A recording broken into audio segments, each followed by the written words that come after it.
Matapos yung ginawa natin kahapon mga idol, no?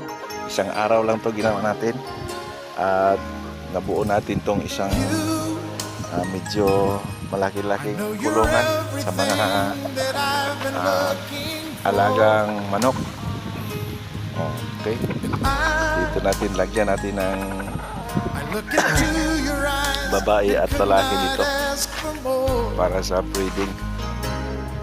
Yan, trabaho na ako kahapon, dali lang natin so bulang pa, ngita pa ko dito sa ubos, ngita pa tao slab kay para makumpleto, bulang pa para pababaw na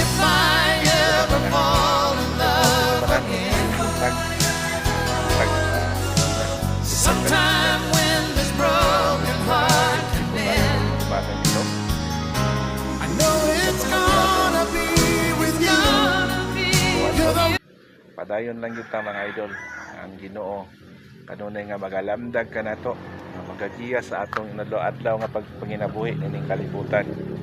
So grasya atong pasalamatan sa matag-adlaw nga tanan labi pa sa maayong panglawas. God bless us all.